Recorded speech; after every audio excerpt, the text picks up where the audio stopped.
ಅಂಬೇಡ್ಕರ್ ಭವನ ಕಟ್ಟೋದಿಕ್ಕೆ ಮುಂದಾಗಿದ್ದ ನನಗೆ ಒಕ್ಕಲಿಗರ ವಿರೋಧಿ ಪಟ್ಟ ಕಟ್ಟಿದರು. ಜನರಲ್ಲಿ ಜಾತಿ ವಿಷ ಬೀಜ ಬಿತ್ತುವ ಮಾಜಿ ಶಾಸಕ ಜೆ. ಕೆ. ಕೃಷ್ಣಾರೆಡ್ಡಿ ವಿರುದ್ಧ ಸಚಿವ ಡಾ. ಎಂ. ಸಿ. ಸುಧಾಕರ್ ಕಿಡಿ. ರಾಜಕೀಯ ಬೆಳೆ ಬೇಯಿಸಿಕೊಳ್ಳಲು ಹೊರಗಡೆಯಿಂದ ಬಂದವರು ಮತ್ತು ಅವರಿಗೆ ಕುಮ್ಮಕ್ಕು ನೀಡಿದವರು ಎಲ್ಲ ಜಾತಿ ಧರ್ಮದವರ ಜೊತೆಗೆ ಚೆನ್ನಾಗಿದ್ದರೆ ಇವರಿಗೆ ರಾಜಕೀಯವಾಗಿ ತೊಂದರೆ ಮಾಡಬೇಕಾದರೆ ಅಭಿವೃದ್ಧಿ ವಿಚಾರದಲ್ಲಿ ಮಾಡಲು ಸಾಧ್ಯವಿಲ್ಲ, ಬೇರೆ ಯಾವುದಾದರೂ ವಿಚಾರದಲ್ಲಿ ಮಾಡಬೇಕೆಂದು ಕೇವಲ ಜಾತಿಗಳ ಹೆಸರಿನಲ್ಲಿ ಎತ್ತಿಕಟ್ಟುವ ಮೂಲಕ ಸುಲಭವಾಗಿ ನನ್ನಿಂದ ಜನರನ್ನು ದೂರ ಮಾಡಬಹುದೆಂದು ಹೊಂಚು ಹಾಕಿದ್ದರು ಎಂದು ಉನ್ನತ ಶಿಕ್ಷಣ ಸಚಿವ ಡಾ. ಎಂ. ಸಿ. ಸುಧಾಕರ್ ಹೇಳಿದರು. ನಗರದ ಮಾಳಪ್ಪಳ್ಳಿಯ ಅಂಜನಿ ನಿವಾಸದಲ್ಲಿ ಬಲಿಜ ಸಮುದಾಯದವರಿಂದ ಅಭಿನಂದನಾ ಸಭೆಯಲ್ಲಿ ಮಾತನಾಡಿದ ಅವರು 2004ರಿಂದ ಇದನ್ನು ಹಲವರು ಮಾಡಿಕೊಂಡು ಬಂದಿದ್ದಾರೆ. ಬಹಳ ಪ್ರಯತ್ನಗಳನ್ನು ಮಾಡಿದ್ದಾರೆ. 2008ರಲ್ಲಿ ಒಂದು ದೊಡ್ಡ ಸಮುದಾಯವನ್ನು ನನ್ನ ವಿರುದ್ಧ ಎತ್ತಿಕಟ್ಟಲು ಮುಂದಾದರು. 2013ರಲ್ಲಿ ಇದೇ ಪ್ರಯತ್ನದಲ್ಲಿ ಜಾತಿಯ ವಿಷಬೀಜ ಬಿತ್ತಿ ಯಾವುದೇ ಸಮುದಾಯದವರು ನನ್ನೊಂದಿಗಿಲ್ಲವೆಂಬ ರೀತಿಯಲ್ಲಿ ಪ್ರತಿಬಿಂಬಿಸಿ ಆಗ ನಮ್ಮ ಅದೃಷ್ಟವು ಕೈಕೊಟ್ಟ ಹಿನ್ನೆಲೆಯಲ್ಲಿ ನಾವು ಅಲ್ಪ ಮತಗಳಿಂದ ಸೋಲಬೇಕಾಯಿತು. ನಂತರ 2018ರಲ್ಲೂ ಇದೇ ರೀತಿ ನನ್ನ ಮತ್ತು ನಮ್ಮ ಕುಟುಂಬದ ಮೇಲೆ ಇಲ್ಲಸಲ್ಲದ ಆರೋಪಗಳನ್ನು ಮಾಡಿಕೊಂಡು ಬರುತ್ತಿದ್ದಾರೆಂದು ನುಡಿದರು. ನಿರಂತರವಾಗಿ ನನ್ನ ಮತ್ತು ನಮ್ಮ ಕುಟುಂಬದವರ ವಿರುದ್ಧ ಜಾತಿ ಲೇಪನ ಮಾಡುವ ಮೂಲಕ 2023ರಲ್ಲಿ ನಿಮ್ಮೆಲ್ಲರ ಸಹಕಾರದಿಂದ ಅತಿ ಹೆಚ್ಚು ಮತಗಳಿಂದ ಜಯಶಾಲಿಯಾಗಿ ಶಾಸಕನಾಗಿ, ಮಂತ್ರಿಯಾಗಿ, ಜಿಲ್ಲಾ ಉಸ್ತುವಾರಿ ಸಚಿವನಾಗಿ ಕೆಲಸ ನಿರ್ವಹಿಸುವಂತಾಗಿದ್ದು ಇದಕ್ಕೆ ನಿಮ್ಮೆಲ್ಲರ ಸಹಕಾರದಿಂದ ಆದುದರಿಂದ ಈಗ ನಮಗೆ ಅಧಿಕಾರ ನೀಡಿದ್ದು ಇದನ್ನು ನಾನು ದುರುಪಯೋಗ ಮಾಡಿಕೊಳ್ಳದೆ ಸದುಪಯೋಗ ಮಾಡಿಕೊಂಡು ಬರುತ್ತಿದ್ದೇನೆ. ಜಯಂತಿಗಳು ನಡೆಯುವ ಸಂದರ್ಭದಲ್ಲಿ ಪ್ರತಿ ಸಮುದಾಯದವರು ನಮಗೊಂದು ಸಮುದಾಯ ಭವನ ನಿರ್ಮಾಣಕ್ಕೆ ಸ್ಥಳಾವಕಾಶ ನೀಡಬೇಕೆಂದು ಬೇಡಿಕೆ ನೀಡುತ್ತಿದ್ದರು. ಆದರೆ ಎಲ್ಲಾ ಸಮುದಾಯಗಳಿಗೂ ಅನುಕೂಲವಾಗುವ ಸ್ಥಳದಲ್ಲಿ ಸಮುದಾಯ ಭವನಕ್ಕಿಂತ ಮುಖ್ಯವಾಗಿ ಆಯಾ ಸಮುದಾಯದ ಶೈಕ್ಷಣಿಕ ಮತ್ತು ಸಾಮಾಜಿಕ ಪ್ರಗತಿ ಅಧ್ಯಯನ ಕೇಂದ್ರಗಳನ್ನು ಸ್ಥಾಪಿಸುವ ಉದ್ದೇಶದಿಂದ ಬಲಿಜ ಸಮುದಾಯಕ್ಕೆ ಸರ್ವೆ ನಂ 42 ಬ್ಲಾಕ್ 15ರಲ್ಲಿ 30 ಗುಂಟೆ ಜಮೀನು ನೀಡಿದ್ದು ಈ ಸಮುದಾಯದ ಮಕ್ಕಳಿಗಾಗಿ ಬಳಸಿಕೊಂಡು ಸಮುದಾಯದಲ್ಲಿ ಜಾಗೃತಿ ಮೂಡಿಸಬೇಕಾಗಿದೆ ಎಂದರು. ಹಿಂದಿನ ಸರ್ಕಾರಗಳು ತಪ್ಪು ಮಾಡಿದ್ದು ಭವನ ಎಂಬ ಕಲ್ಪನೆಯನ್ನು ನೀಡಿದ್ದು ಇಂದು ಹಲವೆಡೆ ಭವನಗಳು ಸ್ವಚ್ಛತೆ, ನೈರ್ಮಲ್ಯವಿಲ್ಲದೆ ಸೋರಗಿದ್ದು ಕೆಲವೊಂದು ಕಡೆ ಭವನಗಳನ್ನು ಮಂದಿರಗಳನ್ನಾಗಿಸಿದ್ದಾರೆ. ಇದರಿಂದ ಯಾವುದೇ ಸಮುದಾಯಗಳು ಬಂದು ಭವನ ನಿರ್ಮಾಣಕ್ಕೆ ಸ್ಥಳ ನೀಡಬೇಕೆಂದು ಕೇಳಿದಾಗ ನನಗೆ ಅಲರ್ಜಿಯಂತಾಗುತ್ತಿತ್ತು. ಕಾರಣ ಭವನಗಳ ನಿರ್ವಹಣೆ ಕಷ್ಟಕರವಾಗುತ್ತಿತ್ತು ಎಂಬ ಆಲೋಚನೆ ಬಿಟ್ಟರೆ ಬೇರೆ ದುರುದ್ದೇಶವಿರಲಿಲ್ಲವೆಂದರು. ಅಂಬೇಡ್ಕರ್ ಭವನ ನಿರ್ಮಾಣ ಮಾಡಬೇಕೆಂದು ತೀರ್ಮಾನಿಸಿದ್ದೆ. ನನ್ನನ್ನು ಒಕ್ಕಲಿಗ ಜಾತಿಯ ವಿರುದ್ಧದವರೆಂದು ಸಹ ಬಿಂಬಿಸಿದ್ದರು. ಆದರೆ ಅವೆಲ್ಲವೂ ನಡೆಯಲಿಲ್ಲ. ಎಲ್ಲಾ ಜಾತಿ ಧರ್ಮದವರಿಗೆ ಗೌರವ ಕೊಡಬೇಕು ಹಾಗೂ ಒಳ್ಳೆಯ ಗೌರವಯುತವಾದಂತಹ ಕೆಲಸಗಳನ್ನು ನಿರ್ವಹಿಸುತ್ತಿದ್ದೇನೆ. ಝಾನ್ಸಿರಾಣಿ ಲಕ್ಷ್ಮೀಬಾಯಿ ಕ್ರೀಡಾಂಗಣದ ಸುತ್ತಲೂ ಪೆಟ್ಟಿಗೆ ಅಂಗಡಿಗಳಿದ್ದವು. ಅವುಗಳನ್ನು ತೆರವುಗೊಳಿಸಿ ಕ್ರೀಡಾಂಗಣದ ಸುತ್ತಲೂ ಅಂಗಡಿ ಮಳಿಗೆಗಳನ್ನು ನಿರ್ಮಾಣ ಮಾಡಿದೆ. ಇದರಿಂದ ಸಾಕಷ್ಟು ಅಭಿವೃದ್ಧಿಯಾಯಿತು. ಇದೇ ರೀತಿ ಪೆಟ್ಟಿಗೆ ಅಂಗಡಿಗಳಿದ್ದರೆ ನಗರ ಅಭಿವೃದ್ಧಿಯಾಗುತ್ತಿತ್ತೆ ಎಂದರು. 2008ರಲ್ಲಿ 2 ಕೋಟಿ ಮಂಜೂರಿನಲ್ಲಿ ಕ್ರೀಡಾಂಗಣದ ಸುತ್ತಲೂ ಅಂಗಡಿಗಳನ್ನು ನಿರ್ಮಾಣ ಮಾಡಿ ಹರಾಜಿನ ಪ್ರಕ್ರಿಯೆಯಲ್ಲಿ ಕ್ರೀಡಾಂಗಣಕ್ಕೆ ಹಣ ಬರುವಂತೆ ಮಾಡಿದ್ದು, ಆದರೆ ನಂತರ ಬಂದವರು ಅದನ್ನು ದುರುದ್ದೇಶಕ್ಕೆ ಬಳಸಿಕೊಂಡರು ಎಂಬುದು ಎಲ್ಲರಿಗೂ ತಿಳಿದಿದೆ. ಸತ್ಯ ಹರಿಶ್ಚಂದ್ರರ ಮೊಮ್ಮಗ ಎಂಬಂತೆ ಕೆಲವರು ಬೀಗುತ್ತಿದ್ದಾರೆ. ಅವರ ಅಪ್ಪ, ಅವರ ತಾತ ಇಲ್ಲಿ ಏನಾದರೂ ಬಂದು ಅಭಿವೃದ್ಧಿ ಮಾಡಿದ್ದರೆ ಇಲ್ಲಿ ಯಾರಾದರೂ ಡಿಪ್ಲೊಮಾ ವಿದ್ಯಾರ್ಥಿಗಳಿಂದ ಗೊತ್ತಿರುತ್ತದೆ. ಪಾಲಿಟೆಕ್ನಿಕ್ ಕಾಲೇಜನ್ನು ನಿರ್ಮಾಣಕ್ಕೆ ಅಡಿಪಾಯವನ್ನು ಹಾಕಿದವರಾರು ಎಂಬುದು ಗೊತ್ತಿರುತ್ತದೆ ಎಂದರು. ಪದವಿ ಕಾಲೇಜಿನ ನಿರ್ಮಾಣ ಯಾರು ಮಾಡಿದರು ಎಂಬುದನ್ನು ಪ್ರಶ್ನಿಸುತ್ತಿದ್ದಾರೆ. ಆದರೆ ನನ್ನ ಪಕ್ಷದ ಯಾವುದೇ ನಾಯಕನೂ ಈ ವಿಚಾರಗಳ ಬಗ್ಗೆ ಸ್ಪಷ್ಟನೆ ನೀಡಲು ಸಾಧ್ಯವಾಗದಿರುವುದು ಹಾಗೂ ಅವರ ಬಾಯಿ ಮುಚ್ಚಿಸುವಂತಹ ಕೆಲಸ ನಿರ್ವಹಿಸಿಲ್ಲವೆಂದರು. ಹೆಸರು ಹೇಳದೆ ಮಾಜಿ ಶಾಸಕರಿಗೆ ಟ್ಯಾಂಗ್ ನೀಡಿದರು. ಈ ಸಂದರ್ಭದಲ್ಲಿ ಬಲಿಜ ಸಂಘದ ಅಧ್ಯಕ್ಷ ಲಕ್ಷ್ಮೀನಾರಾಯಣ ರೆಡ್ಡಿ, ಕೆ. ರಾಗುಟ್ಟಹಳ್ಳಿ ಶ್ರೀನಿವಾಸ್, ಕಾಗತಿ ಮಧು, ಆರ್.ಎಂ.ಜೆ. ಶ್ರೀನಿವಾಸ್, ಅಶೋಕ್, ಕೈವಾರ ಶ್ರೀನಿವಾಸ್, ಬಾಳೆ ನಾಗರಾಜ್ ಸೇರಿದಂತೆ ಮತ್ತಿತರರು ಇದ್ದರು. 2008ರಲ್ಲಿ ದೊಡ್ಡ ಮಟ್ಟದಲ್ಲಿ ಒಂದು ಸಮುದಾಯವನ್ನು ನಾನು ವಿರುದ್ಧವಾಗಿ ಎತ್ತಿಕಟ್ಟುವಂಥ ಕೆಲಸ ಮಾಡಿದೆ. ನಂತರ 2013ರಲ್ಲಂತೂ ಬಹುಶಃ ನನ್ನ ಜೊತೆ ಯಾರು ಸಮುದಾಯದವರೇ ಇಲ್ಲ ಅನ್ನೋ ರೀತಿಯಲ್ಲಿ ಎತ್ತಿಕೊಡುವಂಥದ್ದು ಮಾಡಿದ್ರು. ಆದರೆ ನಮ್ಮ ಅದೃಷ್ಟ ಕೈ ಕೊಟ್ಟು ಕಮ್ಮಿ ಓಟಲ್ಲಿ ಅವತ್ತು ಸ್ವತಂತ್ರವಾಗಿ ಸ್ಪರ್ಧೆ ಮಾಡಿ 1600 ಓಟಲ್ಲಿ ಸೋತ್ವಿ ನಾವು. ನಂತರ 2018ರಲ್ಲೂ ಇದೇ ರೀತಿ ಪ್ರಯತ್ನಗಳು ನಿರಂತರವಾಗಿ ಹೇಳುವಂಥದ್ದು. ಯಾವುದಾದ್ರೂ ಒಂದು ವಿಚಾರವಾಗಿ ನಮ್ಮ ಪಕ್ಷದ ಕಾರ್ಯಕರ್ತರಿಗೆ ನಾವು ಬೆಂಬಲ ಕೊಟ್ಟರೆ ಅಲ್ಲಿ ಇನ್ನೊಂದು ಸಮುದಾಯದವರು ಇದ್ದರೆ ನೀವು ಜಾತಿನ ಕಂಡು, ಇನ್ನೊಂದು ಕಡೆ ಅಲ್ಲಿ ಯಾರು ವಿರೋಧ ಅಂತ ಹೇಳ್ತಾರೆ ಅವರೇ ಸಮುದಾಯದವರು ಸಪೋರ್ಟ್ ಮಾಡಿರ್ತೀವಿ, ಅದು ಯಾವುದು ಲೆಕ್ಕ ಬರೋದು. ಯಾಕಂದರೆ ಸ್ಥಳೀಯವಾಗಿ ರಾಜಕೀಯವಾಗಿ ಅಲ್ಲಿ ಏನೋ ಗೊಂದಲ ಆಗಿರ್ತದೆ. ಅಂಥದಕ್ಕೆ ನಾವು ನಮ್ಮ ಪಕ್ಷದ ಕಾರ್ಯಕರ್ತರು ಮುಖಂಡರ ಜೊತೆ ನಿಲ್ಲುವಂಥ ಸಂದರ್ಭದಲ್ಲಿ ಎಲ್ಲದಕ್ಕೂ ಜಾತಿಯ ಲೇಪನ ತರುವಂಥದ್ದು. ಆದರೆ ಜನ ಈ ಕ್ಷೇತ್ರದಲ್ಲಿ ಅರ್ಥ ಮಾಡ್ಕೊಳ್ಳಿ. ಆದರೂ ಅದು ಯಾವುದಕ್ಕೂ ನಾವು ತಲೆ ಕೆಡಿಸ್ಕೊಳ್ಳಿಲ್ಲ. 2013ರಲ್ಲಿ ತಾವೆಲ್ಲರೂ ಸಹಕಾರ ಕೊಟ್ಟು ಅತಿ ಹೆಚ್ಚಿನ ಬಹುಮತದಿಂದ ಗೆಲ್ಲಿಸ್ಕೊಟ್ಟಿದ್ದ ಕಾರಣ ನನಗೆ ಸರ್ಕಾರದಲ್ಲಿ ಭಾಗವಾಗಿ ಮಂತ್ರಿ ಆಗುವಂಥ ಅವಕಾಶ ಲಭಿಸಿತು. ಜಿಲ್ಲೆಯ ಜವಾಬ್ದಾರಿ ಸಿಕ್ತು. 2023ರಲ್ಲಿ ಆಗಲೇ ಕರೆಕ್ಟಾಗಿ ಹೇಳಿದ್ದೆ. 2023 ಅಂತ ಕರೆಕ್ಷನ್ ಆಯ್ತು. ಈಗ ಅವತ್ತಿಂದ ನನಗೆ ಎಲ್ಲರೂ ಬಂದು ಕೇಳೋದು ಭವನ ಭವನ ಅಂತಂದ್ರೆ, ನನಗೆ ಯಾಕೋ ಭವನ ಅಂದರೆ ನನಗೆ ಯಾಕೋ ಅದು ಸ್ವಲ್ಪ ಅಲರ್ಜಿ ಆಗುತ್ತೆ. ಈ ಭವನಗಳು ಬಹಳಷ್ಟು ಕಡೆ ಕಟ್ಟಿದ್ದಾರೆ, ಆದರೆ ಆ ಭವನಗಳನ್ನು ಉಪಯೋಗ ಮಾಡ್ಕೊಳ್ತಾ ಇಲ್ಲ ಜನ. ಅಲ್ಲಿ ಹಸುಗಳು ಕಟ್ಟಾಕ್ತಾರೆ ಅಥವಾ ಕಸ ಹೊಡೆಯೋದಿಲ್ಲ, ಏನೂ ಮಾಡಲ್ಲ. ಆಮೇಲೆ ಬೇಡಿಕೆ ಏನಂದ್ರೆ ಭವನ ಅಂತಕ್ಕಂಥದ್ದಕ್ಕೆ ಪ್ರೋತ್ಸಾಹ ಕೊಟ್ಬಿಟ್ಟಿದ್ದಾರೆ. ಎಷ್ಟೋ ಕಡೆ ಭವನ ಅಂತೇಳಿ ಅದು ದೇವಸ್ಥಾನವಾಗಿ ಕನ್ವರ್ಟ್ ಆಗ್ಬಿಟ್ಟಿದ್ದಾರೆ. ಈ ಥರ ಬೇರೆ ಬೇರೆ ಆಗಿದ್ದಾರೆ. ಅದಕ್ಕೆ ನಾವು ಚಿಂತಾಮಣಿ ಹೃದಯ ಭಾಗದಲ್ಲಿ ಆ ಕಾಲದಲ್ಲಿ ಅಂಬೇಡ್ಕರ್ ಅವರ ಹೆಸರಲ್ಲಿ ಭವನ ಕಟ್ಟಬೇಕು ಅಂತ ತೀರ್ಮಾನ ಮಾಡಿ ನಾನೇ ಎಲ್ಲ ರೀತಿಯ ಅದಕ್ಕೆ ಜಾಗ ಸುರಿಸಿ ಎಲ್ಲ ಮಾಡಿದ್ದೆ. ಆದರೂ ನನ್ನ ಮೇಲೆ ಅಪಪ್ರಚಾರ ಮಾಡಿದೆ. ದೊಡ್ಡ ಮಟ್ಟದಲ್ಲಿ 1300 ಜನ ಕೂರುವಂಥದ್ದಕ್ಕೆ ಭವನಕ್ಕೆ ನಾನು ಅಂದಾಜು ಮಾಡಿಸಿದ್ದೆ, ಏನೋ ವಿನ್ಯಾಸ ಮಾಡಿಸಿದ್ದೆ. ಸಮಾಜ ಕಲ್ಯಾಣ ಇಲಾಖೆಯಲ್ಲಿ ದುಡ್ಡು ಸಿಗಲ್ಲ ಆಯ್ತು ಅಂತೇಳಿ ನಾನು ನಗರಸಭೆಯಿಂದ ಮಾಡಿಸೋಣ, ಅಂಬೇಡ್ಕರ್ ಕಲಾಭವನ ಅಂತ ಅದಕ್ಕೆ ಹೆಸರಿಟ್ಟಿದ್ದಕ್ಕೆ ಅದೇ ನನ್ನ ಮೇಲೆ ತಪ್ಪು ಅಂತ ಹೇಳಿ ಈ ಥರ ಭಾಳಷ್ಟು ಆಪಾದನೆಗಳು. ವಾಲ್ಮೀಕಿ ಭವನಕ್ಕೆ ಜಾಗ ಅಂತೇಳಿ ಇಲ್ಲೇ ಫಿಲ್ಟರ್ಬೇಟ್ ಪಕ್ಕದಲ್ಲೇ 30 ಗುಂಟೆ ಹುಡುಕಿದ್ದೆ. ಅಧಿಕಾರಿಗಳು ಅವತ್ತು ಸಹಕಾರ ಕೊಡಲಿಲ್ಲ. ಕಡೆಗೆ ಅದೊಂದು ನನ್ನ ಮೇಲೆ ಅಪಪ್ರಚಾರ. ಆದರೆ ಎಲ್ಲರೂ ಕೇಳಿದ್ರು ಹೇಳೋದಿಲ್ಲ. ಎಲ್ಲರೂ ಅವರ ಅಪಪ್ರಚಾರಗಳು ಮಾಡಿದ ರೀತಿಯಲ್ಲಿ ಜಾತಿ ಧರ್ಮದವರು ಎಲ್ಲರೂ ಆ ರೀತಿ ಅದನ್ನು ನಿಜ ಅಂತ ಮಾಡಿಕೊಂಡು ನನ್ನ ವಿರುದ್ಧವಾಗಿ ಹೋಗಿದ್ದಿದ್ರೆ ಬಹುಶಃ ನನ್ನ ಟೇಬಲಿನಲ್ಲಿ ಬರ್ತಾ ಇರಲಿಲ್ಲ. ಯಾಕಂದರೆ ಒಕ್ಕಲಿಗರ ಸಮಾಜವನ್ನು ಸೇರಿಕೊಂಡು ನನಗೆ ನಾನು ವಿರುದ್ಧ ಅಂತ ಇಟ್ಕೊಟ್ಟಿದ್ದೆ. ನಾನು ಒಕ್ಕಲಿಗರ ಜಾತಿಗೂ ವಿರುದ್ಧ ಅನ್ನೋ ಲೆಕ್ಕದಲ್ಲಿ ಕೂಡ ಹೇಳಿದೆ. ಅದರಿಂದ ಏನೇನು ಅವರ ರಾಜಕೀಯ ಲಾಭಗಳಾಗಕ್ಕೆ ಮಾಡಿದ್ರು ಅವೆಲ್ಲ ಮಾಡಿದ್ರು ಸಹ ಅವರೆಲ್ಲ ಹಿಂದೆ ಬಿಟ್ಟು ನಾವು ಯಾವುದು ಅದನ್ನು ತಲೆ ಕೆಡಿಸ್ಕೊಳ್ತೀರ. ನನ್ನ ಕರ್ತವ್ಯ ಇದೆ ಇವತ್ತು ಎಲ್ಲ ಜಾತಿ ಧರ್ಮದ ಅವರಿಗೆ ನಾವು ಗೌರವ ಕೊಡಬೇಕು. ಇಲ್ಲಿ ಒಂದು ಒಳ್ಳೆ ಗೌರವಯುತವಾದಂಥ ಒಂದು ಬದುಕನ್ನು ಕಟ್ಕೊಳ್ಳಿಕ್ಕೆ ನನ್ನ ಕೈಯಲ್ಲಿ ಎಷ್ಟು ಸಾಧ್ಯ ಆಗುತ್ತೆ ಅಷ್ಟು ಒಳ್ಳೆ ಕೆಲಸನ ಮಾಡೋಣ. 10 ಜನಕ್ಕೆ ಒಳ್ಳೇದು ಮಾಡಬೇಕು. ಒಂದೊಂದು ಸಂದರ್ಭದಲ್ಲಿ 10 ಜನಕ್ಕೆ ಒಳ್ಳೇದು ಮಾಡುವಂಥ ಸಂದರ್ಭದಲ್ಲಿ ಒಬ್ಬರಿಗೂ ಅನನುಕೂಲ ಆಗ್ಬೋದು. ಈಗ ಒಂದು ಉದಾಹರಣೆ ಕೊಡ್ತೀನಿ ನಿಮಗೆ. ತಮಗೆ ಗೊತ್ತಿದೆ ಸ್ಟೇಡಿಯಮ್ಮು ಯಾವ ರೀತಿ ಇತ್ತು ಹಿಂದೆ ಅಂತ. ಸ್ಟೇಡಿಯಮ್ಮು ಅಂಗಡಿಗಳನ್ನು ಕಟ್ಟಿದ್ದು ಯಾರು? ಮುಂಚೆ ಡಬ್ಬಾಂಗಡಿ, ಹೌದಲ್ವ? 32 ವರ್ಷಗಳ ಹಿಂದೆ ಸ್ಟೇಡಿಯಂ ಮುಂದೆ ಡಬ್ಬಾಂಗಡಿಗಳಿವೆ. ಅದೇ ಡಬ್ಬಾಂಗಡಿ ಇವತ್ತು ಇದ್ದಿದ್ರೆ ಚಿಂತಾಮಣಿ ಬೆಳಿಲಿಕ್ಕೆ ಆಗ್ತಿತ್ತ? ನಮ್ಮ ತಂದೆಯವರು ಆ ಕಾಲದಲ್ಲಿ ಅವರಿಗೆ 300 ರೂಪಾಯಿ ಬಾಡಿಗೆ 30,000 ಅಡ್ವಾನ್ಸ್ ಕೊಡಿ, ನಿಮಗೆ ಅಂಗಡಿ ಕಟ್ಕೊಡ್ತೀವಿ ಅಂತಕ್ಕಂಥ ಯೋಜನೆ ಮಾಡಿ ಕೆಲವರು ಕಟ್ಟಿದ್ರು, ಕೆಲವರು ಕಟ್ಟಲಿಲ್ಲ.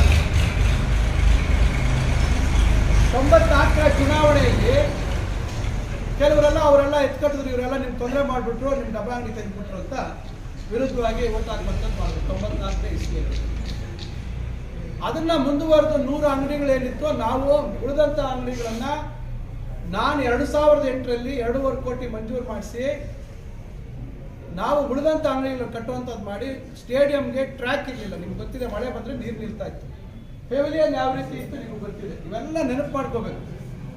ಯಾಕಂದರೆ ಕೆಲವರು ಮಾತಾಡೋದು ಶೈಲಿ ಹೆಂಗಿರುತ್ತೆ ಅಂದರೆ, ನಾವು ಇಲ್ಲಿ ಬರೀ ಅಕ್ರಮ ಆಸ್ತಿ ಮಾಡಿಕೊಂಡೇ ಇಲ್ಲಿ ರಾಜಕಾರಣ ಮಾಡಿದ್ದೀವಿ 70-80 ವರ್ಷದಿಂದ, ಇನ್ನೇನು ಇಲ್ಲಿ ಅಭಿವೃದ್ಧಿಗಳು ಮಾಡಿಲ್ಲ ಅನ್ನೋ ರೀತಿಯಲ್ಲೇ ಪಾಪ ಅವ್ರ ಸತ್ಯ ಹರಿಶ್ಚಂದ್ರ ಮೊಮ್ಮಗನ ಥರ ಅವ್ರು ಇಲ್ಲೇ ಹುಟ್ಟಿ ಬೆಳೆದು ಅವರ ಅಪ್ಪ, ಅವ್ರ ತಾತ, ಅವ್ರ ಮುತ್ತಾತ ಎಲ್ಲ ಇಲ್ಲೇ ಚಿಂತಾಮಣಿ ಬೆಳವಣಿಗೆ ಏಳಿಗೆಗೆ ಎಲ್ಲ ರೀತಿ ಪ್ರಯತ್ನ ಪಟ್ಟಂಗೆ ಅವ್ರು ಮಾತಾಡುವಂಥ ಮಾತು ಶೈಲಿ.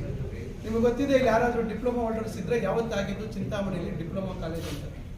ಫಸ್ಟ್ ಗ್ರೇಡ್ ಕಾಲೇಜ್ ಯಾವಾಗ ಆಗಿತ್ತು, ಯಾರ ಕಾಲದಲ್ಲಿ ಆಯಿತು ಎಲ್ಲ ಗೊತ್ತಿದೆ. ನನಗೆ ಆಶ್ಚರ್ಯ ಆಗುತ್ತೆ, ಅವ್ರು ಮಾತಾಡ್ತಾ ಇದ್ರೆ ಯಾರು ಅದಕ್ಕೆ ಉತ್ತರ ಕೊಡುವಂಥ ಮಟ್ಟದಲ್ಲಿ ನಮ್ಮವ್ರು ಯಾರು ಉತ್ತರ ಕೊಡ್ತಾ ಇಲ್ಲ. ನಿಂದು ಯಾವ ಊರಪ್ಪ, ನಿನ್ಗೇನು ಗೊತ್ತು ಚಿಂತಾಮಣಿ ಚರಿತ್ರೆ ಅಂತ ವಾಪಸ್ಸು ಗಟ್ಟಿಯಾಗಿ ಬುದ್ಧಿವಂತರು ಹುಡುಗರು ಸಾಮಾಜಿಕ ಜಾಲತಾಣದಲ್ಲಿ ಉಗಿದ್ರೆ ಅವಾಗ ಬಾಯಿ ಮುಚ್ಕೊಂಡು ಇವತ್ತಿಗೂ ಬಾಯಿಗೆ ಬೀಗ ಹಾಕೋಕ್ಕೆ ಅವ್ರಿಗೆ ಇನ್ನೂ ಆಗಿಲ್ಲ. ಈ ರೀತಿ ಪರಿಸ್ಥಿತಿಗಳಲ್ಲಿ 10 ವರ್ಷ ನಾನು ಸೋತಿದ್ದಂಥ ಸಂದರ್ಭದಲ್ಲಿ ನೀವು ನಂಬಲಿಕ್ಕೆ ಸಾಧ್ಯ ಇಲ್ಲ. 2023ರಲ್ಲಿ ಸ್ಟೇಡಿಯಂ ಅಂಗಡಿಗಳ ಬಾಕಿ ಎಷ್ಟಪ್ಪ ಅಂದರೆ 1,75,00,000. ಎಷ್ಟು? 1 ಕೋಟಿ. ಬಾಡಿಗೆ ಎಷ್ಟಪ್ಪ ಪ್ರತಿ ತಿಂಗಳು ಅಂದರೆ ಕೆಲವ್ರಿಗೆ 800, ಕೆಲವ್ರು 1,200, ಕೆಲವ್ರು 1,500. ಎಲ್ಲರೂ ಬೇರೆಯವರಿಗೆ ಸಬ್ಲೀಸ್ ಕೊಟ್ಕೊಂಡಿದ್ದಾರೆ. ಬಹುತೇಕ 8,000, 7,000, 10,000. ಹಂಗಾದ್ರೆ ನಿಮ್ಗೆ ಯಾರಿಗೂ ಅಂಗಡಿಗಳು ತಗೊಳ್ಳೋ ಕೆಪಾಸಿಟಿ ಇರಲಿಲ್ವಾ? 1,65,00,000 ದುಡ್ಡಿದೆ. ಏನು 2,81,00,000 ಕೊಟ್ಟು ಇನ್ನ 1,60,00,000 ದುಡ್ಡಿದೆ. ಅವರು ₹1 ಹಣ ಎಲ್ಲೂ ತರಲಿಲ್ಲ. ಅಂದ್ರೆ ನಾನು ಯಾಕೆ ಇವೆಲ್ಲ ಹೇಳಿದೆ ಅಂತ ಹೇಳ್ತಾ ಇದ್ದೀನಿ ಅಂದ್ರೆ, IDSMT ಅಂಗಡಿಗಳು ಸುಮಾರು 4-5 ಕೋಟಿ ಬಾಕಿ ಇದೆ.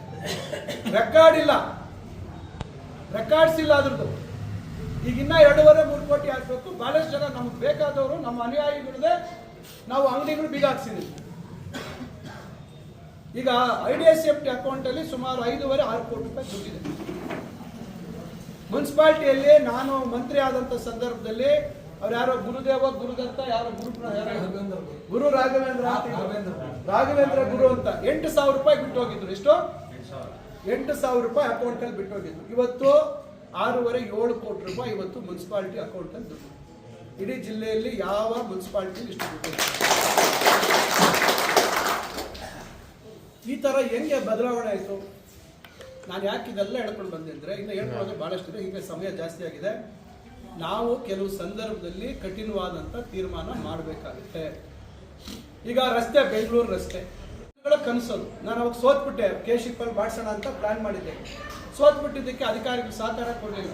ಗೊತ್ತಿಲ್ಲ ನಿಮಗೆ ಯಾರು ಸಹಕಾರ ಕೊಡ್ತೀರಾ ಮಾಡ್ತಾ ಇದ್ರು.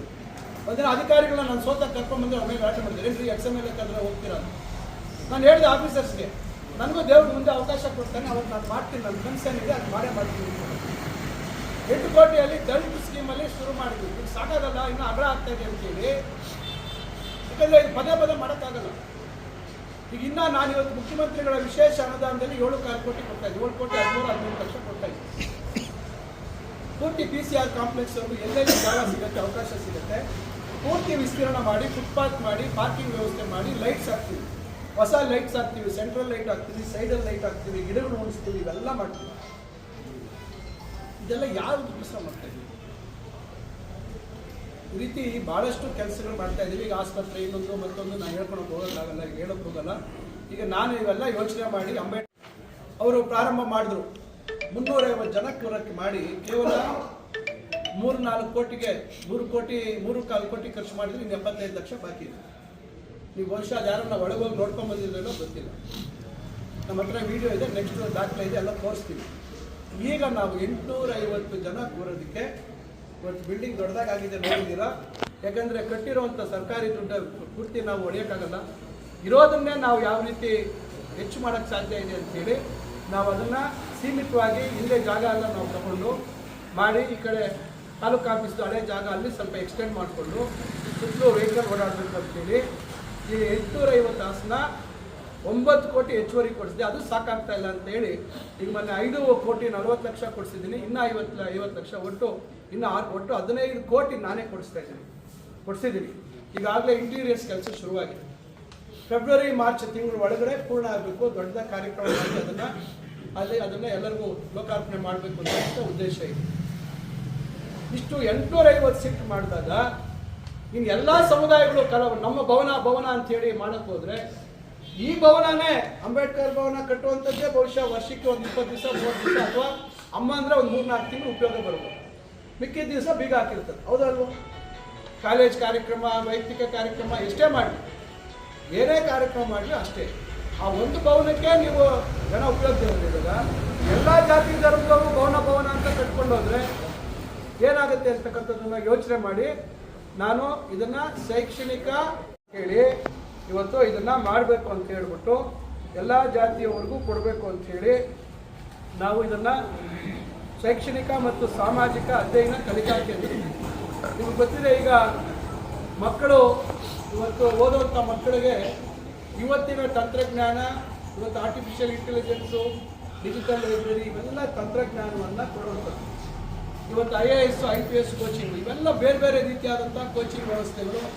ಯಾರು ಸಮುದಾಯದಲ್ಲಿ ಆರ್ಥಿಕವಾಗಿ ಚೆನ್ನಾಗಿದ್ದಾರೆ ಅವ್ರು ಸ್ವಲ್ಪ ಸಹಕಾರ ಕೊಟ್ಟರೆ, ಸರ್ಕಾರದಿಂದ ಇದಕ್ಕೇನಾದರೂ ಅನುದಾನ ಕೊಟ್ಟರೆ ಒಂದು ಕಟ್ಟಡ ಕಟ್ಕೊಬೋದು. ಅದಕ್ಕೆ ಬೇಕಾದಂಥ ಒಂದು ವಿನ್ಯಾಸ ಮಾಡಿಸಿ ಒಂದು ಕಟ್ಟಡ ಕಟ್ಕೊಂಡ್ರೆ ನಾಳೆ ಅಲ್ಲಿ ನಿರಂತರವಾಗಿ ಚಟುವಟಿಕೆಗಳು ಮಾಡ್ತಾ ಇದ್ದಾರೆ. ಇದನ್ನು ಯೋಚನೆ ಮಾಡಿ ಏನು ಮಾಡಿದ್ರೆ, ಎಲ್ಲ ಜಾತಿಯವರಿಗೆ ನಾನು ಶಿವಶಂಕರ್ ರೆಡ್ಡಿ ಅವ್ರನ್ನ ಕೇಳಿದೆ. ಅವರು ಕೆಲವು ಜಾತಿ ಧರ್ಮಗಳಿಗೆ ಎಲ್ಲರಿಗೂ ಜಾಗ ಕೊಟ್ಟಿದ್ದಾರೆ. ನಾನು ಎಷ್ಟು ಸಾರಿ ಕೊಟ್ಟಿದ್ದೀನಿ ಅಂದರೆ, ನಾನು 2 ಕುಂಟೆ 3 ಕುಂಟೆ 5 ಕುಂಟೆ ಕೊಟ್ಟಿದ್ದೀನಿ. ನಾನು ಹೇಳಿದೆ ನಾವೆಲ್ಲ ಜಾಸ್ತಿ ಕೊಡ್ತಾ ಇದ್ದೀವಿ. ನಾವು ಕನಿಷ್ಠ 10 ಕುಂಟೆ, ಕನಿಷ್ಠ 10 ಕುಂಟೆ, ಗರಿಷ್ಠ 1 ಎಕರೆ. ಕೇವಲ 3-4 ಸಮುದಾಯಗಳು, ದೊಡ್ಡ ಮಟ್ಟದಲ್ಲಿ ಇರ್ತಕ್ಕಂಥ ಸಮುದಾಯಗಳಿಗೆ ಮಾತ್ರ 1 ಎಕರೆ ಕೊಟ್ಟಿದ್ದೀವಿ. ಇನ್ನೆಲ್ಲ ಸಮುದಾಯಗಳಿಗೆ 30, 20, 10 ಕುಂಟೆ. ಈ ಕಾರ್ನರು ಅದು ಇದು ಅಕಸ್ಮಾತ್ ಅಲ್ಲಿ ನಿಮ್ಗೆ ಗೊತ್ತಿದೆ ಜಾಗ ಇಲ್ಲಿಗಡ್ದಾಗ 1-2 ಕುಂಟೆ 3 ಕುಂಟೆ ಪಾಯಿಂಟ್ ಎಷ್ಟು ಅಷ್ಟೇ ವ್ಯತ್ಯಾಸ ಆಗಿರ್ಬೋದು ಅಷ್ಟೇ. ಯಾವುದು ಉದ್ದೇಶಪೂರ್ವಕವಾಗಿ ಅವ್ರು ಜಾಸ್ತಿ ಸ್ವಲ್ಪ ಕೊಟ್ಬಿಟ್ರು ನಮ್ಗಿಂತ ಅನ್ನೋದು ಇದೊಂದಲ್ಲ. ಈಗ ನೀವು ಅದು ಪ್ಲ್ಯಾನ್ ನೋಡಿದಾಗ 24 ಮೀಟರ್ ರೋಡ್ ಮಾಡ್ತೀವಿ. ಏನು ಇಂಜಿನಿಯರಿಂಗ್ ಕಾಲೇಜ್ದು ಆ ಸೈಡು ಏನು ಆ ಕಡೆ ಈಗ ಅವರು ಕೆಲಸ ಮಾಡ್ತಾ ಇದ್ದಾರಲ್ಲ ಆ ಸೈಡು ಅಲ್ಲಿ ಯಾವುದೋ ಬಾರ್ಗಿರೇನೋ ಇದೆಯಲ್ಲ ಪಕ್ಕದಲ್ಲಿ ಆ ಕಡೆಗೆ 80 ಅಡಿ ರಸ್ತೆ, 24 ಮೀಟರ್ ರಸ್ತೆ ಮಾಡ್ತೀವಿ. ಅಲ್ಲೇ ಇಂಜಿನಿಯರಿಂಗ್ ಕಾಲೇಜ್ ಪಕ್ಕದಲ್ಲೇ IB ಬರ್ತದೆ, ಹೊಸ ಇನ್ಸ್ಪೆಕ್ಷನ್ ಬಂಗ್ಲೋ, ನಮ್ಮ ಟಿವಿ ಬಿಲ್ಡಿಂಗು ಕೆಲಸ ಶುರುವಾಗ್ತಾ ಇದೆ. ಈಗ ಬ್ಲಾಸ್ಟಿಂಗ್ ಮಾಡ್ತಾ ಇದ್ದಾರೆ, ಕೆಲಸ ಶುರು ಮಾಡ್ತಾರೆ. ಸುಮಾರು 14 ರೂಮ್ ಬರ್ತದೆ, 14 ರೂಮ್ ಬರ್ತದೆ, 14 ರೂಮ್ ಬರುತ್ತೆ. ಸೊ 12 ರೂಮ್ ಬರ್ತದೆ. ಅಲ್ಲಿ ಮಾಡ್ತಾ ಇದೀವಿ. ಅದ್ರ ಪಕ್ಕದಲ್ಲೇ ಅದ್ರ ಮುಂದೆನೇ ರೋಡ್ ಹಿಂದೆ ಹೋಗುತ್ತೆ, ಇದ್ರ ಒಳಕ್ಕೆ ಹೋಗುತ್ತೆ. ಇದ್ರ ಒಳಕ್ಕೆ ಹೋದ್ಮೇಲೆ 18 ಮೀಟರ್ ರೋಡ್ ಮಾಡಿದ್ವಿ. ಬಹುತೇಕ ಒಂದು 3-4 ರಸ್ತೆ, ಸಣ್ಣ ರಸ್ತೆಗಳು ಮಾತ್ರ 40 ಅಡಿ ಮಾಡಿದ್ವಿ. ಈಗ ಏನು ನಾನು ತಮಗೆ ಜಾಗ ಗುರುತಿಸಿದ್ದೀವಿ, ಡಬಲ್ ರೋಡ್ಗೆ ಟಚ್ ಆಗುತ್ತೆ. ಇದು ಡಬಲ್ ರೋಡ್ಗೆ ಟಚ್ ಆಗುವಂಥದ್ದು. ನಿಮ್ಮ ಇದ್ರ ಪಕ್ಕದಲ್ಲಿ ಬಹುಶಃ ಕನ್ನಡ ಮತ್ತು ಸಂಸ್ಕೃತಿ ಇಲಾಖೆ ಕೊಟ್ಟಿದ್ದೀವಿ, ಅದ್ರ ಪಕ್ಕದಲ್ಲಿ ಒಕ್ಕಲಿಗರಿಗೆ ಕೊಟ್ಟಿದ್ದೀವಿ, ಈ ಕಡೆ ಬೇರೆ ಹಾಸ್ಪಿಟಲ್ ಕೊಟ್ಟಿದ್ದೀವಿ, ಕೆಲವು ಹಾಸ್ಪಿಟಲ್ಸ್ಗೂ ರಿಸರ್ವ್ ಮಾಡಿಸಿದ್ದೀನಿ. ದೇವರಾಜ ಇಲಾಖೆಗೆ ಅಂತ ಅವ್ರು ಕೊಟ್ಟಿದ್ದೀವಿ. ಇದು ನಾವು ನೇರವಾಗಿ ಸಮುದಾಯಕ್ಕೆ ಕೊಡಕ್ಕೆ ಬರಲ್ಲ. ಸಮುದಾಯಕ್ಕೆ ಕೊಡಕ್ಕೆ ಬಂದರೆ ಸರ್ಕಾರಕ್ಕೆ ಹೋಗಬೇಕು ಮತ್ತು ನೀವು ಬೇರೆ ಬೇರೆ ಡಾಕ್ಯುಮೆಂಟ್ ಕೊಡಬೇಕು, ದುಡ್ಡು ಕೊಡಬೇಕು, ಇದೆಲ್ಲ ಬರ್ತದೆ. ಅದಕ್ಕೆ ನಾವೇನು ಮಾಡಿದ್ವಿ, ಏನು ಇವತ್ತು ಹಿಂದುಳಿದ ವರ್ಗಗಳ ಇಲಾಖೆ ಇದೆ, ಇಲಾಖೆ ಹೆಸರಿಗೆ ಇಂಥ ಸಮುದಾಯದವರಿಗೆ ಅಂತಲೇ ಪರ್ಟಿಕ್ಯುಲರ್ ಆಗಿ ನಾವು ಅದನ್ನು ಆದೇಶದಲ್ಲೇ ಮೆನ್ಷನ್ ಮಾಡಿಸಿದ್ವಿ. ಯಾಕಂದರೆ ಬೇಕಾದ್ರೆ ಕೆಲವರು ಅದೇ ನಮ್ಮ ಮಸರಲ್ಲಿ ಕಲ್ಲು ಹುಡುಕುವಂಥವ್ರು ಏನು ಟೀಚರ್ ಮನ್ಕೆ ಗೌರ್ಮೆಂಟ್ ಎಲ್ಲ ಒಂದೇ ಹೌದಲ್ವಾ, ಇವೆಲ್ಲ ಮಾತಾಡ್ತಾರೆ. ಇದರಲ್ಲಿ ಸ್ಪಷ್ಟವಾಗಿ ನೀವು ಓದ್ಬೋದು. ಆದೇಶ ಪತ್ರ ಚಿಂತಾಮಣಿ ತಾಲೂಕು ಕೈವಾರ ಹೋಬಳಿ ನಲ್ಗುಟ್ಲಹಳ್ಳಿ ಗ್ರಾಮದ ಸರ್ವೆ ನಂಬರ್ 47ರ ತಾಲೂಕು ಭೂಮಾಪಕರು ಸರ್ವೆ ಸ್ಕೆಚ್ನಲ್ಲಿ ತೋರಿಸಿರುವಂತೆ ಬ್ಲಾಕ್ 15ರಲ್ಲಿ 30 ಗುಂಟೆ ಜಮೀನನ್ನು ಈ ಕೆಳಕಂಡ ಷರತ್ತಿಗೆ ಒಳಪಡಿಸಿ ಕರ್ನಾಟಕ ಭೂ ಕಂದಾಯ ಅಧಿನಿಯಮ 1994 ಕಲಂ 71 ಅಡಿಯಲ್ಲಿ ಬಲಜಿಗ ಸಮುದಾಯದವರಿಗೆ ಶೈಕ್ಷಣಿಕ ಮತ್ತು ಸಾಮಾಜಿಕ ಅಧ್ಯಯನ ಕಲಿಕಾ ಕೇಂದ್ರ ಕಟ್ಟಡ ನಿರ್ಮಾಣಕ್ಕಾಗಿ ಕಾಯ್ದಿರಿಸಿ ಜಿಲ್ಲಾಧಿಕಾರಿಗಳು ಹಿಂದುಳಿದ ವರ್ಗಗಳ ಕಲ್ಯಾಣ ಇಲಾಖೆ ಚಿಕ್ಕಬಳ್ಳಾಪುರ ಜಿಲ್ಲೆ ರವರಿಗೆ ವರ್ಗಾಯಿಸಿ ಆದೇಶಿಸಿದೆ. ಸಮುದಾಯದ ಬಳಕೆಗೆ ಸಮುದಾಯದವರು ಅದನ್ನು ಬಳಕೆ ಮಾಡುವಂಥದ್ದು. ಈಗ ಅಂಬೇಡ್ಕರ್ ಭವನ ನಾವು ಕಟ್ಟಿದ್ರು ಕೂಡ ಇದು ಯಾವುದೇ ಸಂಘ ಸಂಸ್ಥೆಗೆ ಕೊಡುವಂಥದ್ದಲ್ಲ, ಅದು ಸಮಾಜ ಕಲ್ಯಾಣ ಇಲಾಖೆ ಹೆಸರಲ್ಲಿ ಇರ್ತದೆ. ವಾಲ್ಮೀಕಿ ಭವನ ಏನು ಕಟ್ತೀವಿ ಅದು ಪರಿಶಿಷ್ಟ ಪಂಗಡ ವರ್ಗಗಳ ಇಲಾಖೆ ಹೆಸರಲ್ಲಿ ಇರ್ತದೆ. ಯಾಕಂದರೆ ಇದು ಮಾಹಿತಿ ಸ್ಪಷ್ಟವಾಗಿರಲಿ. ಯಾಕಂದರೆ ಇವತ್ತು ಕೆಲವು ಸಂದರ್ಭದಲ್ಲಿ 2-3 ಸಂಘಗಳಿರ್ತವೆ, 2-3 ಗುಂಪುಗಳಿರ್ತವೆ, ಇವೆಲ್ಲ ಈ ಥರ. ನಾನೀಗ ಸುಮಾರು ಈಗ 24 ಸಮುದಾಯಗಳಿಗೆ ಕೊಡಕ್ಕೆ ಮಾಡಿದ್ವಿ. ಈಗ 1-2 ಬಾಕಿ ಇದೆ, ಇನ್ನೂ ಒಂದು 2-3 ಸಣ್ಣ ಸಮುದಾಯಗಳದ್ದು ಗುರುತಿಸ್ಕೊಟ್ಟಿದ್ದೀನಿ. ಅದನ್ನ ಪತ್ರ ರೆಡಿ ಮಾಡಿಟ್ಟಿದ್ದೆ, ಅದು ಕೊಡಲಿಲ್ಲ, ಅದು ನೋಡ್ಕೊಂಡು ಕೊಡೋಣ ಅಂತೇಳಿ. ಭಾಳ ಸಣ್ಣ ಸಮುದಾಯಗಳು, ಆದರೆ ಎಲ್ಲರಿಗೂ 10 ಗುಂಟೆ ಕೊಟ್ಟಿದ್ದೀವಿ. ಈಗ ವಯೋವೃದ್ಧರ, ನಾನು ಡೆಲ್ಲಿಗೆ ಹೋದೆ ಚುನಾವಣೆ ಸಂದರ್ಭದಲ್ಲಿ, ಮೊನ್ನೆ ಡೆಲ್ಲಿ ಚುನಾವಣೆ ಸಂದರ್ಭದಲ್ಲಿ ಅಲ್ಲಿ ಹೋದಾಗ ಸೀನಿಯರ್ ಸಿಟಿಸನ್ಸ್ ಕಾಮನ್ ಏರಿಯಾ ಅಂತೇನೋ ಒಂದೇನೋ ಜಾಗ ಇತ್ತು. ನನಗೆ ನೋಡಿ ಆಶ್ಚರ್ಯ ಆಯಿತು. ಒಂದು ಒಳ್ಳೆ ಬಿಲ್ಡಿಂಗ್ ಕಟ್ಕೊಂಡು ಎಲ್ಲ ಪಾಪ ವಯಸ್ಸಾದಂಥ ಅವ್ರು ಹಿರಿಯರು 60 ವರ್ಷ, 65, 70 ವರ್ಷ, ಈಗ 60 ವರ್ಷ ವಯಸ್ಸಾದವರೆಲ್ಲ ಗಟ್ಟಿಯಾಗಿದೆ, ಈಗ 65 ವರ್ಷ ಗಟ್ಟಿಯಾಗಿದೆ. ಯರಪರೆಡ್ಡಿಯವರು ಆ ಥರ ಇನ್ನ ಹಿರಿಯರು ಅವರು ಬನ್ನಿ ಅವರೆಲ್ಲ ಒಂದೇನಾದ್ರು ಒಂದು ಕಟ್ಟಡ ಕಟ್ಕೊಂಡ್ರೆ ಮುಂದೆ ಅಲ್ಲಿ ಕಾಲಕ್ಷೇಪ ಮಾಡುವಂಥದ್ದಕ್ಕೆ ನಾನು ನೋಡಿದಾಗ ಆಶ್ಚರ್ಯ ಆಯಿತು. ಹೆಂಗಸರು ಗಂಡಸರು ಎಲ್ಲ ವಯಸ್ಸಾದವ್ರು ಬಂದು ಸಮಯ ಕಳೆದು ಏನಾದರೂ ಬೇರೆ ಬೇರೆ ಏನೋ ಚಟುವಟಿಕೆಗಳು ಮಾಡಿಕೊಂಡು ತಮಾಷೆಯಾಗಿ ಕಷ್ಟ ಸುಖಗಳು ಹಂಚ್ಕೊಂಡು ಊಟ ಮಾಡ್ಕೊಂಡು ಹೋಗ್ತಾ ಇದ್ದಾರೆ.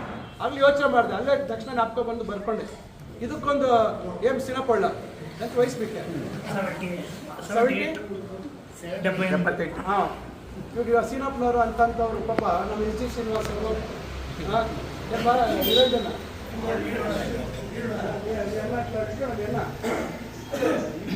ಇಂಥ ಸೀನಿಯರ್ ಸಿಟಿಸನ್ಸ್ಗೆ 20 ಗುಂಟೆ ಜಾಗ ಕೊಡ್ತಾ ಇದ್ದೀವಿ.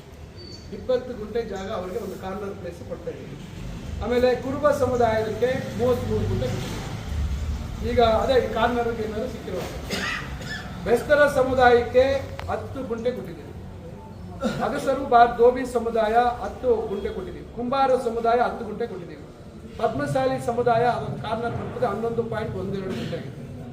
ಅಕ್ಕಸಾಲಿಗ ವಿಶ್ವಕರ್ಮ ಸಮುದಾಯ 10.04 ಕೊಟ್ಟಿದ್ದೀವಿ. ಬಲಜಿಗ ಸಮುದಾಯ 30. ಕನ್ನಡ ಮತ್ತು ಸಂಸ್ಕೃತಿ ಇಲಾಖೆಗೆ ಈಗ ಮಾತಾಡಿದ್ರೆ ಕನ್ನಡ ಭವನ ಇನ್ನೊಂದು ಅಂತಾರೆ, ಅದಕ್ಕೆ ನಾವು ಕನ್ನಡ ಮತ್ತು ಸಂಸ್ಕೃತಿ ಇಲಾಖೆಗೆ ಅಲ್ಲೂ ಅಷ್ಟೇ ನಾಳೆ ಭವನ ಅಂತ ಹೇಳಿದ್ರೆ ಆಗೋದಿಲ್ಲ. ನಾನು ಇದಕ್ಕೆಲ್ಲ ಮತ್ತೆ ಉದಾಹರಣೆ ಇದನ್ನು ಬೇರೆ ಹೇಳ್ತೀನಿ. ಅವರಿಗೆ 39.08 ಗುಂಟೆ ಕೊಟ್ಟಿದ್ದೀವಿ. ಒಕ್ಕಲಿಗ ಸಮುದಾಯ 39.08, ಇದು 1 ಎಕರೆಗೆ ಸ್ವಲ್ಪ ಕಮ್ಮಿ ಬರ್ತಾ ಇದೆ. ಈ ದೇವರಾಜ್ ಅರಸು ಅಧ್ಯಯನ ಮತ್ತು ಕಲಿಕಾ ಕೇಂದ್ರ 1 ಎಕರೆ. ಗಾಣಿಗ ಸಮುದಾಯ 24.04, ಅದು ಕಾರ್ನರ್ ಎಲ್ಲೋ ಸಿಕ್ಕಿದೆ, ಜಾಗ ಎಕ್ಸ್ಟ್ರಾ ಸಿಕ್ಕಿದೆ. ಬೋವಿ ಸಮುದಾಯ 30 ಗುಂಟೆ.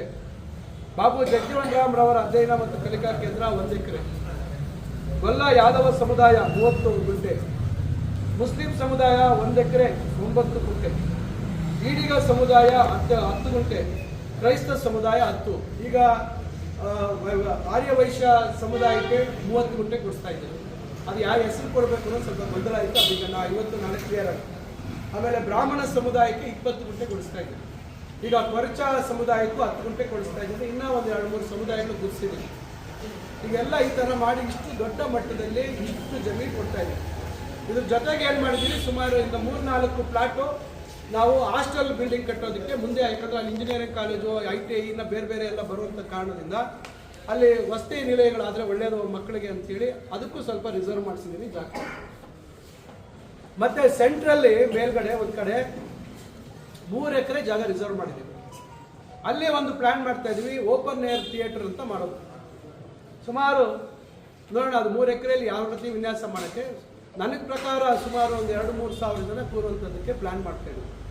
ಓಪನ್ ಏರ್ ಥಿಯೇಟ್ರು ಅದು ನಾನು ವಿನ್ಯಾಸ ಬೇರೆ ರೀತಿ ಮಾಡ್ತೀನಿ, ಏನು ಇವತ್ತು ಆಧುನಿಕವಾಗಿ ಏನು ವಿನ್ಯಾಸ ಮಾಡಿಸ್ಬೇಕು ಮಾಡ್ತೀನಿ. ಇದಿಷ್ಟು ಈಗ ಯಾಕಂದರೆ ಅವಾಗ ಎಲ್ಲ ಸಮುದಾಯದವರು ಅಲ್ಲಿ ಬಳಸ್ಕೋಬೋದು ಜಾಗ.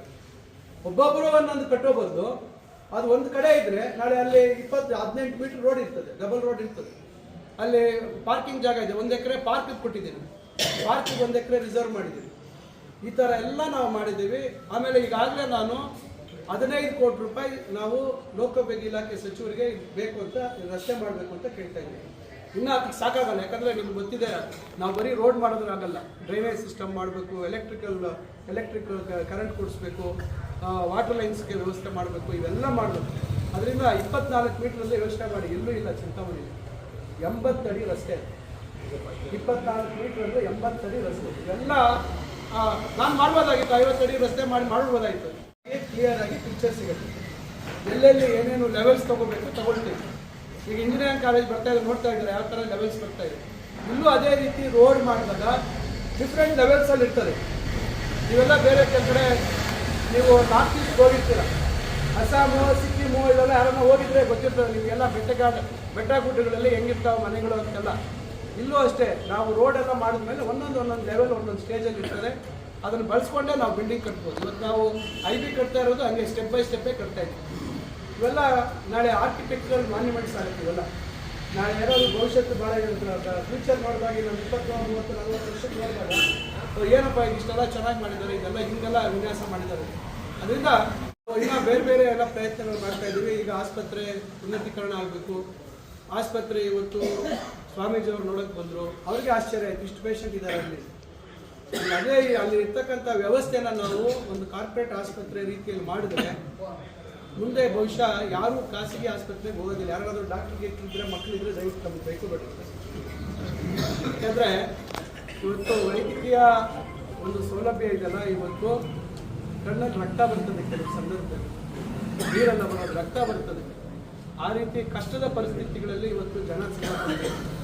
ಅದರಿಂದ ನಮ್ಮ ಕ್ಷೇತ್ರದ ನಮ್ಮ ಸುತ್ತಲೂ ತಾಲೂಕಿನ ಜನಕ್ಕೆ ಒಂದು ಮುಕ್ತಿ ಸಿಗಬೇಕು, ಒಳ್ಳೆ ವೈದ್ಯಕೀಯ ಸೌಲಭ್ಯ ಕೊಡುವಂಥ ಒಂದು ವ್ಯವಸ್ಥೆ ಆಗಬೇಕು ಅಂತ ಏನೇನೋ ಪ್ರಯತ್ನಗಳು ಮಾಡ್ತಾ ಇದ್ದೀವಿ. ಅದರಿಂದ ಮುಂದೆ ಎಲ್ಲ ದೇವರ ಆಶೀರ್ವಾದ, ದೇವರೆಲ್ಲರ ಸಹಕಾರ ಇದ್ದರೆ ಒಳ್ಳೆ ಸುದ್ದಿ ಸುದ್ದಿಯನ್ನು ಅದಕ್ಕೆ ಏನೇನು ತಯಾರಿ ಮಾಡಬೇಕು ಮಾಡ್ತಾ ಇದ್ದೀವಿ. ಆಗಲೇ ಆಸ್ಪತ್ರೆ ಬದಲಾವಣೆಗಳಾಗ್ತಾ ಇದೆ, ಇನ್ನೂ ಬದಲಾವಣೆ ಮಾಡೋದಿದೆ ಭಾಳಷ್ಟು. ಈಗಾಗಲೇ 10 ಕೋಟಿ ರೂಪಾಯಿ ಮಂಜೂರು ಮಾಡಿಸಿದ್ದೀನಿ, ಮೇಲೆ ಕನ್ನಡ ಕಟ್ಟಬೇಕು, ಇನ್ನೂ ಭಾಳಷ್ಟು ಇದೆ, ಇನ್ನೂ ಬೇರೆ ಚೇಂಜಸ್ ಆಗುತ್ತೆ. ಇನ್ನು ಉಳಿದಾಗಿನ್ನೆಲ್ಲ ನಾವು ಬೇರೆ ಕೆಲಸಗಳು ಆಗ್ತಾ ಇದ್ದಾವೆ. UGD ಕೆಲಸ, ರಸ್ತೆ ಕೆಲಸ, ಜಂಕ್ಷನ್ ಕೆಲಸ, ಇವೆಲ್ಲ ಆಗ್ತಾ ಇದೆ. ಬೇರೆ ವಿಚಾರಗಳೆಲ್ಲ ಹೇಳೋಕ್ಕೆ ಹೋಗೋದಿಲ್ಲ. ಈಗ ಸಮಯ ಕಮ್ಮಿ ಇದೆ, ಅದರಿಂದ ನಾನು ಮತ್ತೊಮ್ಮೆ ತಾವೆಲ್ಲರೂ ಇಷ್ಟೆಲ್ಲ ಕೇಳಿದ್ರು. ಅದಕ್ಕೂ 10 ಲಕ್ಷ ರೂಪಾಯಿ ಕೊಡಿಸಿದ್ದೀನಿ. ಅದು ಯೋಜನೆಗೆ ಮಾಹಿತಿ 10 ಲಕ್ಷ ರೂಪಾಯಿ ಅದಕ್ಕೂ ಕೊಡಿಸಿದ್ದೀನಿ. ಕೈವಾರ ನಮ್ಮ ಅಮರನಾರಾಯಣ ಸ್ವಾಮಿ ದೇವಸ್ಥಾನಕ್ಕೆ 20 ಲಕ್ಷ ಕೊಡಿಸಿದ್ದೀನಿ. ಇಲ್ಲಿ ವೀರನಾರಾಯಣ ಸ್ವಾಮಿ ದೇವಸ್ಥಾನ ಎಗುಕೋಟೆ ಅಲ್ಲಿ 20 ಲಕ್ಷ ಕೊಡಿಸಿದ್ದೀವಿ. ಇಲ್ಲ ಇನ್ನು ಸುಮಾರು ಹಳ್ಳಿಗಳಿಗೆ ಒಟ್ಟು 3,65,00,000 ನಾನು ಮೊನ್ನೆ ಮುಖ್ಯಮಂತ್ರಿಗಳ ವಿಶೇಷ ಅನುದಾನದಲ್ಲಿ ತಾಲೂಕಿನಲ್ಲಿ ಇರ್ತಕ್ಕಂಥ ದೇವಸ್ಥಾನಗಳಿಗೆಲ್ಲ ಕೊಡ್ತಿದ್ದೀನಿ. ಅದರಿಂದ ಇವರು ಯಾರೋ ನಿನ್ನೆ ನಾಗನಾಥೇಶ್ವರ ದೇವಸ್ಥಾನದ ವಿಚಾರ ಹೇಳ್ತಾ ಇದ್ರು. ನಾಗನಾಥೇಶ್ವರ ದೇವಸ್ಥಾನದ ವಿಚಾರಕ್ಕೆ ಅವರೇ ಕಾರಣಕರ್ತರು. ಇವತ್ತೇನು ಸಮಸ್ಯೆ ಆಗಿದೆ ಅದಕ್ಕೆ ಅವರೇ ಹೊಣೆಗಾರರು. ಯಾವುದೇ ಮುಜರಾಯಿ ದೇವಸ್ಥಾನ ನೀವು ಮಾಡಬೇಕಾದ್ರೆ ಅನುಮತಿ ತಗೋಬೇಕು. ಏನೇ ನೀವು ದೇವರ ಮೂಲ ವಿಗ್ರಹ ನೀವು ಕಲಿಸಬೇಕಾದ್ರೆ ಅದು ಆಗಮಿಕರು ಶಾಶ್ವತವಾಗಿ ಕಳ್ಕೊಂಡು ಮಾಡಬೇಕು. ಅವರು ಎಲ್ಲವನ್ನ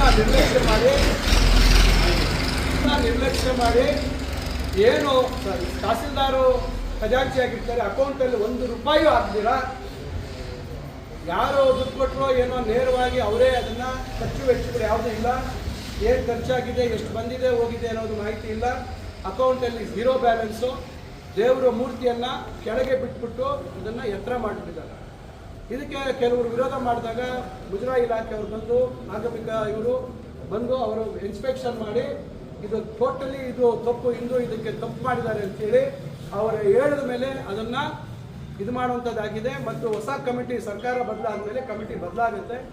ನಾವು ನಮ್ಮ ಒಂದು ಹೊಸ ಕಮಿಟಿ ಮಾಡಿದ ಮೇಲೆ ಅಲ್ಲಿ ಅದೇನು ಬದಲಾವಣೆಗಳು ಮಾಡಬೇಕು ಅಂತಕ್ಕಂಥ ಒಂದು ಪ್ರಯತ್ನ ಮಾಡಿದ ಮೇಲೆ ಮತ್ತು ಇಲ್ಲಿ ಇದು ಕಟ್ಟಿದ್ದಾರೆ, ದೇವಸ್ಥಾನ ಕಟ್ಟಿರುವಂಥದ್ದು ಕೂಡ ಕೆಲವು ಆಯುಗಳು ತಪ್ಪು ಮಾಡಿದಾರಂತೆ, ಮೇಲೆ ಬರುವಂಥದ್ದನ್ನು ಕೆಳಗಿಟ್ಟಿದ್ದಾರಂತೆ, ಕಲ್ಲು ಏನು ಕಟ್ ಮಾಡಿ ಇಟ್ಟಿದ್ದಾರಲ್ಲ ಏನು ಡಿಸೈನ್ ಮಾಡಿ ಅದು ಕೂಡ ತಪ್ಪು ಮಾಡಿದಾರಂತೆ. ಇವೆಲ್ಲ ಕೆಲವು ತಪ್ಪುಗಳು ಮಾಡಿದ್ದಾರೆ ಅಂತ ಹೇಳಾಯಿತು. ಈಗ ಅದು ಕೋರ್ಟಲ್ಲಿ ಅವರೇ ಹೋಗಿ ಸ್ಟೇ ತೊಗೊಂಡಿದ್ದಾರೆ. ಈಗ ಕೋರ್ಟಲ್ಲಿ ಹೋಗಿ ಅವರೇ ಹೋಗಿ ಸ್ಟೇ ತೊಗೊಂಡಿದ್ದಾರೆ. ಅದನ್ನು ಸ್ಟೇ ವೇಕೇಟ್ ಮಾಡಿಸುವಂತೆ ಪ್ರಯತ್ನ ಮಾಡ್ತಾ ಇದ್ದೀವಿ. ಅದ್ರ ಬಗ್ಗೆ ಪಾಪ ಕೂಡ ಅವರು ಚಿಂತಾಮಣಿಯ ಜನ ಅಮಾಯಕರು ಮುಗ್ದಿದ್ದಾರೆ ಅಂತೇಳಿ ಅದನ್ನು ನಮ್ಮ ಮೇಲೆ ಹೇಳಕ್ಕೆ ಬರ್ತಾರೆ. ನಿಮಗೆ ಗೊತ್ತಿದೆ, ಈಗ ಇಷ್ಟೆಲ್ಲ ದುಡ್ಡು ನಾವು ಕೊಡಿಸ್ತಾ ಇದ್ದೀವಿ. ಇವತ್ತು ನಾವು ನಮ್ಮ ತಂದೆಯವರು ಇಡೀ ಒಂದು 30 ವರ್ಷ ಕೈಲಾಸಗಿರಿಯಲ್ಲಿ ಏನು ಮಾಡಿದ್ದಾರೆ ಅಂತ ಗೊತ್ತಿದೆ. ಅದ್ರ ಮೇಲೆ ಇವರು ಯಾವ ರೀತಿ ಗದಾ ಪ್ರಹಾರ ಮಾಡ್ತಾ ಇದ್ದಾರೆ, ಏನೆಲ್ಲ ಪ್ರಯತ್ನಗಳು ಮಾಡ್ತಾ ಇದ್ದಾರೆ ನಿಮಗೆ ಗೊತ್ತಿದೆ. ಏನೆಲ್ಲ ಮಾಡ್ತಾ ಇದ್ದಾರೆ ಅನ್ನೋದು ನಿಮಗೆ ಗೊತ್ತಿದೆ.